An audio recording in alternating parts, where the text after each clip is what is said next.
They are the Odd Queen, who was crowned season 11 winner of RuPaul's Drag Race, and they returned to Drag Race to compete as an all-star. Take a look.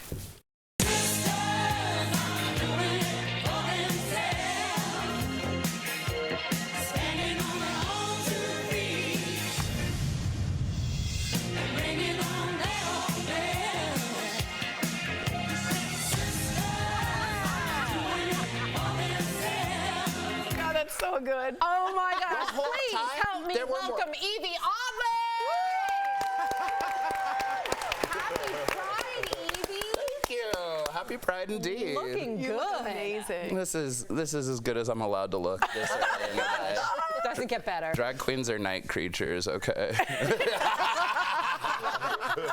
Thank you for coming out in the daylight for us. Of course. Before you got into drag, you were actually terrified of drag queens. Oh, yeah. What did you fear? Honestly, I feared everything that I would eventually learn to accept about myself, which is I feared the fact that people were doing something so dramatically different from what I was told you were allowed to. Like, if you were born as this gender, I thought it was so shameful to like want to even play dress up as anything else, and that was just all the things that I was taught in the world, you know? You had to unlearn that. Yeah, I had to unlearn it by dressing up myself. Yes. Okay, so tell me the moment. I'm so intimidated by how beautiful you are. Tell me the moment you started to learn to love drag. How did that switch? How did you unlearn it? I mean, it's a gradual thing, because underneath that fear of drag queens was really just, to be blunt, transphobia. I was scared of the idea of people not easily fitting into something. So it's been a process. I've had to learn it. I'm unlearning every day. I'm learning some little thing that was programmed into me to teach me how to dislike parts of myself. And you got to rewire it and do the opposite. That's honest. Same thing. Yep. Yeah, that's amazing. All right, so where do you draw your inspiration from? Because it's very unique. I mean, exquisitely unique. It really is. Thank you. You're welcome. Thank you. I mean, I'm really honored. It's all over the place. I feel like the most common thing I draw my inspiration from is nature, because it's so cool. It's alien. Like, if you just like take a step out of your body for a second and like look at a fish, does that really exist? That's very same. I do that. Like, That's wild, with leaves. wild. How does it move? How does it live? And I don't know. I like taking elements from nature and taking whatever materials I have around me. I'm just into experimenting and trying things and pretending to be a mermaid. You also have like a goth vibe, which I love. A little bit. I blame my mom. She like A goth chick? Not even. She is such a square. She is such a square.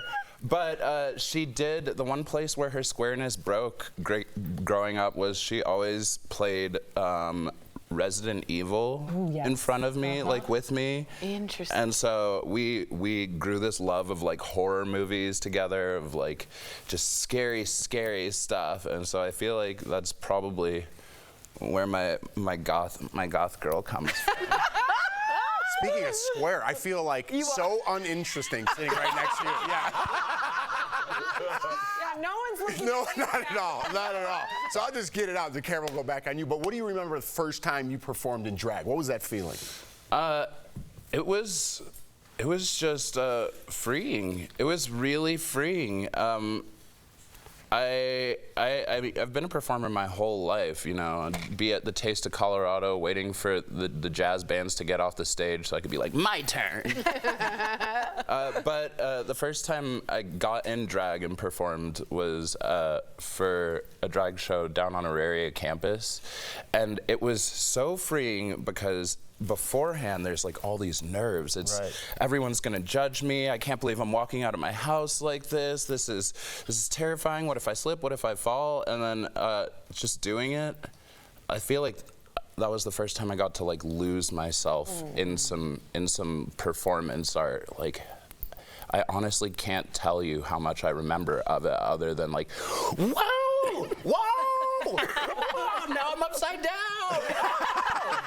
But you were in your body. Yeah. You were in the moment, in the flow. Yvie, I just have to touch on something that you said earlier, and we're going to delve a little bit more into it, because I think that when people are homophobic, transphobic, when they're against the LGBTQIA+ community, they think that these ideas of homophobia are theirs and it makes them somehow special. But in your book, you talk about how you became aware of internalized homophobia and how your stepdad actually played a part of that. How did he rub off on you? I mean, he was the first strongest male figure in my life.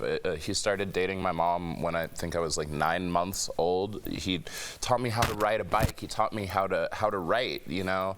So he was the first father figure. I had the first idea of like what it means to be a man. And even before I was making memories, he was he was scared. He was scared of seeing this cute little boy turn into a gay kid.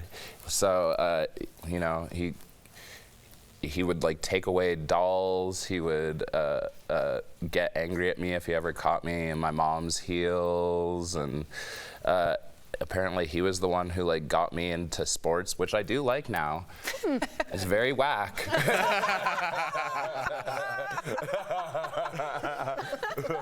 But you know, he was the force behind how I perceived specifically gender and sexuality as being these very, very straight and narrow things, and if you're breaking out of that, it's completely wrong. Binary. I can't imagine how that must have affected your sense of self.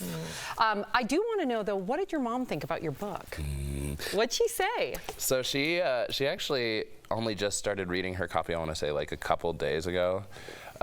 She's where I get all of my emotions from, though. So I already know, as much as I cried writing it, as much as I cried reading it back each time, I'm probably getting a text right now like, oh, baby, I'm so sorry. I love you. I want you to know. And I'm like, shut up, Mom. You were great. It's not you. It's the world. Yeah. She's proud. You should be proud. You should be. Incredible. Thank you so much for joining us, Yvie. DBL Nation, get to know all about Yvie. Pick up a book. It's available wherever books are sold. Plus, meet Yvie during their 32-city book tour. Congratulations. Visit allaboutYvie.com for dates.